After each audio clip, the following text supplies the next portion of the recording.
नाजरीन आदाब। मौर्रखा 24 दिसंबर 2023 मुताबिक 10 जमाद सानी 1445 हिजरी के अवधनामा वाइस एडिशन में आपका खैर मक़दम है। पेश खिदमत है अवधनामा में शाये खास खबरों की तलखीस। इसराइली बमबारी के नतीजे में एक ही खानदान के 76 अफराद शहीद हो गए। गजा के सिविल डिफेंस के तर्जुमान महमूद बिसल ने कहा कि 12 हफ्तों से जारी बमबारी में हफ्ते को किया गया हमला खतरनाक तरीन हमलों में से एक है, जिसमें एक इमारत पर बमबारी की गई। उन्होंने इस हमले में शहीद होने वालों के नाम भी बताए, जिनमें अल मगरिब खानदान के 16 सरबराहान के साथ साथ बड़ी तादाद में खवातीन और बच्चे शामिल हैं। मरने वालों में अक़वाम मुत्तहिदा के तरक्याती प्रोग्राम के पुराने मुलाजिम एसाम अल मगरिब के साथ साथ उनके 5 बच्चे और बीवी भी शामिल हैं।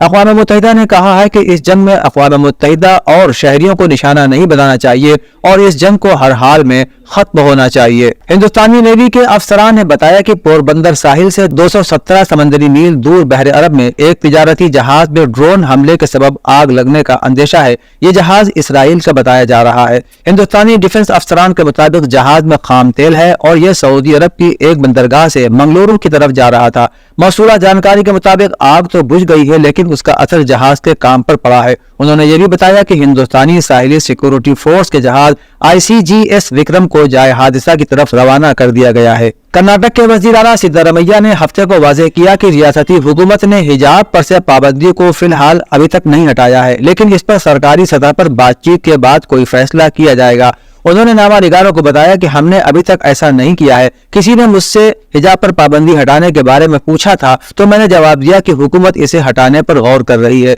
हिजाब पर पाबंदी हटाने की टाइमलाइन के बारे में एक सवाल के जवाब में उन्होंने कहा कि यह सरकारी सतह पर बातचीत के बाद किया जाएगा। उधर मरकजी वजीर गिरिराज सिंह ने तंज किया कि यह सिर्फ हिजाब पर से पाबंदी का खात्मा नहीं बल्कि रियासत में शरई कानून का कयाम है। लोकसभा इंतखाबात से ठीक पहले प्रियंका गांधी ने यूपी के इंचार्ज के ओहदे से इस्तीफा दे दिया है। काफी दिनों से कयास आराइयां की जा रही थी कि प्रियंका खुद को इस ओहदे से हटा सकती हैं। लोकसभा इंतखाबात से चंद माह पहले ही प्रियंका गांधी ने खुद को यूपी के इंचार्ज के ओहदे से अलग कर लिया है। उनकी जगह पर अविनाश पांडे यूपी के नए इंचार्ज होंगे। अविनाश पांडे इससे पहले राजस्थान के इंचार्ज रह चुके हैं। वो तवील अरसे से कांग्रेस तंजीम से वाबस्ता हैं। सचिन पायलट को जनरल सेक्रेटरी बनाया गया है और उन्हें छत्तीसगढ़ कांग्रेस के इंचार्ज की जिम्मेदारी भी सौंपी गई है। साथ ही रमेश को महाराष्ट्र कांग्रेस का इंचार्ज मुकर्रर किया गया है। उत्तर प्रदेश के जिला रामपुर की एक खुसूसी अदालत ने साबिक काबीनी वजीर और सीनियर रहनुमा आजम खान और उनके कुंबे की 7 साल की सजा के खिलाफ अपील को खारिज कर दिया।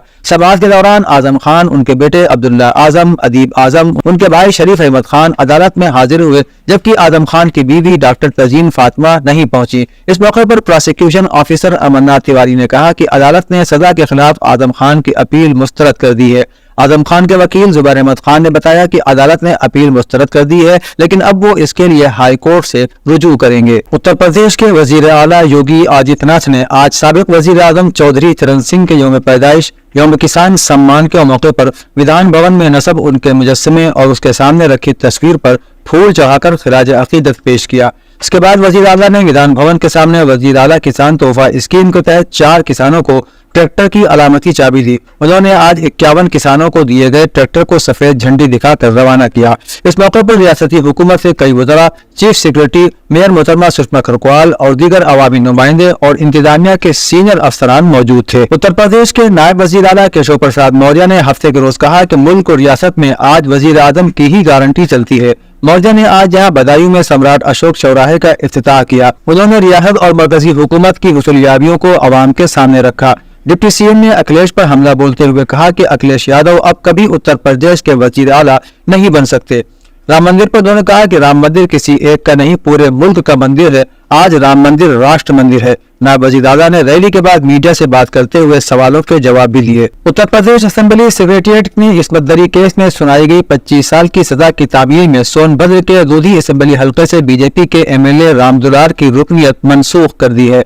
हाल ही में एमपी एमएलए कोर्ट ने एमएलए राम दुलार को रेप केस में 25 साल की कैद की सजा सुनाई थी, जिसके बाद असेंबली सेक्रेटेरिएट ने उनकी एमएलए की रुकनियत मनसूख कर दी और दूधी असेंबली सीट को खाली करार दिया, जिसकी वजह से यूपी इलेक्शन का अमल इलेक्शन कमीशन की सतह पर आगे कराया जा सकेगा। आपको बता दें कि बीजेपी एमएलए राम दुलार को एमपी एमएलए की अदालत ने रेप केस में 25 साल कैद और 10 लाख रुपए का जुर्माना भी عائد کیا ہے۔ شیعہ پی جی کالج میں شیعہ کالج ایلومنائی ایسوسیشن کی جانب سے کالج کے حال میں سابق طلبہ سے ملاقات کی پروقار تقریب کا انعقاد کیا گیا۔ اس پروگرام میں 10 سابق طلبہ جنہوں نے شیعہ پی جی کالج میں تعلیم حاصل کی اور کالج کا نام ملک اور بیرون ملک روشن کیا، انہیں اعزازات سے نوازا گیا اور 40 سابق طلبہ کو خصوصی خدمات کے اعزاز سے بھی نوازا گیا۔ شیعہ کالج مجلس علماء کے سیکریٹری مولانا یعقوب عباس نے پروگرام میں آنے والے تمام سابق طلبہ کو مبارکباد پیش کرتے ہوئے کہا کہ کالج سے تعلیم مکمل کرنے کے بعد آپ سب نے اپنی محنت سے ملک اور بیرون ملک میں مقام حاصل کیا ہے۔ شیعہ کالج اس پر فخر محسوس کر رہا ہے۔ قنوج سے بی جے پی کے رکن پارلیمنٹ سبرت پاٹھک ہفتے کے روز وارانسی پہنچے۔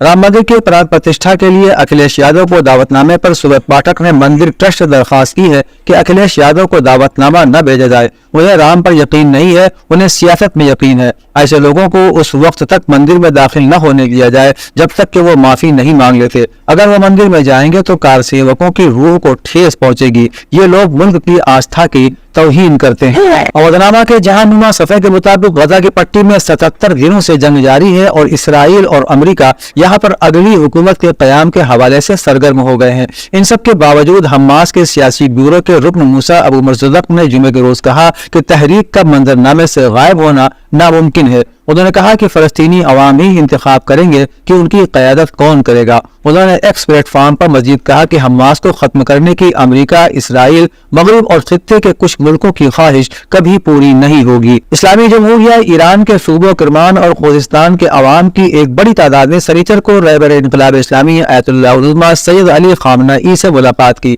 اس موقع پر خطاب کرتے ہوئے رہبر انقلاب اسلامی نے فرمایا کہ اس میں شک نہیں کہ کامیابی حق کے محاذ اور فلسطینیوں کی ہوگی اور غاصب صہیونی حکومت کا روئے زمین سے خاتمہ ہو کر رہے گا۔ انہوں نے کہا کہ اللہ کی مدد و نصرت سے صہیونی حکومت کا خاتمہ یقینی ہے اور یہ کام ہو کر رہے گا۔ آج کے نوجوان اگلے برسوں میں اپنی آنکھوں سے دیکھیں گے کہ صہیونی حکومت نام کی کوئی چیز روئے زمین پر باقی نہیں ہے۔ رہبر انقلاب اسلامی نے فرمایا کہ آج دنیا کا کوئی بھی انسان صہیونی حکومت، امریکہ اور برطانیہ میں کوئی فرق نہیں سمجھتا اور سب جانتے ہیں کہ یہ سب ایک ہیں۔ پاکستان میں ملک بھر میں عام انتخابات کے لیے کاغذات نامزدگی جمع کرنے کا سلسلہ جاری ہے۔ سیاسی جماعتوں کے امیدواروں کی جانب سے دستاویزات جمع کروانے کا آخری دن کل ہے۔ الیکشن کمیشن کے جاری کردہ تازہ ترین شیڈول کے مطابق امیدوار 24 دسمبر تک اپنے کاغذات نامزدگی جمع کروا سکتے ہیں۔ واضح ہے کہ الیکشن شیڈول کے مطابق امیدواروں کو کاغذات نامزدگی کے لیے 3 دن کا وقت دیا گیا تھا، جس کا کل آخری روز تھا۔ الیکشن کمیشن نے گزشتہ روز سیاسی جماعتوں کے مطالبے پر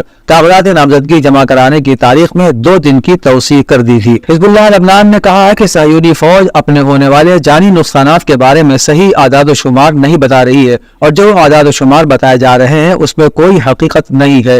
حزب اللہ نے مقبوضہ فلسطین کے شمالی علاقے المنارہ پر بھی حملہ کیا ہے، جس کی تصاویر بھی اسرائیلی ذرائع نے شائع کر کے خبر دی ہے کہ اس حملے میں صہیونیوں کو بہت زیادہ نقصان پہنچا ہے۔ حزب اللہ لبنان نے اپنے متعدد بیانات میں کہا ہے کہ یہ حملے غزہ کے عوام اور فلسطینی مزاحمت کی حمایت میں انجام دیے جا رہے ہیں اور غزہ کے خلاف جارحانہ حملے جاری رہنے تک یہ حملے بھی جاری رہیں گے۔ اسرائیلی اخبار ہارٹز نے بھی حال ہی میں ایک تحقیق کے بعد کہا کہ غاصب اسرائیل نے زخمی ہونے والے فوجیوں کے بارے میں جن اعداد و شمار کا اعلان کیا ہے وہ اسپتالوں سے ملنے والے اعداد و شمار سے مطابقت نہیں رکھتے اور ہلاک ہونے والے اسرائیلی فوجیوں کی تعداد اعلان شدہ اعداد و شمار سے کہیں زیادہ ہے۔ پوری دنیا میں خاص طور پر امریکہ میں غزہ پر صہیونی حکومت کے جارحانہ حملوں کے خلاف وسیع پیمانے پر احتجاجات کا سلسلہ جاری ہے اور اسی سلسلے میں نیویارک شہر کے مرکز میں لیبر یونین کے ہزاروں افراد نے بھی اجتماع اور مظاہرہ کیا ہے۔ مظاہرین شہر نیویارک میں امریکہ کی صہیونی لابیوں میں سے اوپیک کے دفتر کے سامنے اجتماع کیا۔ مظاہرین نے ایسے پلے کارڈز اٹھا رکھے تھے جن پر ان تینوں سیاستدانوں کی تصاویر اور ان کو اسرائیل نواز لابی کی جانب سے عطیہ کی جانے والی رقومات درج تھیں اور انہوں نے عمارت کے باہر یہ نعرے لگائے کہ اوپیک ادارہ نیویارک کے منتخب نمائندوں کے ساتھ مل کر غزہ کے لوگوں کی نسل کشی کی رقم اکٹھا کرتا ہے۔ اودنامہ میں شائع مضامین کو مکمل طور پر پڑھنے کے لیے اودنامہ کی ویب سائٹ www.awadnama.com پر وزٹ کریں اور ای پیپر پر کلک کریں۔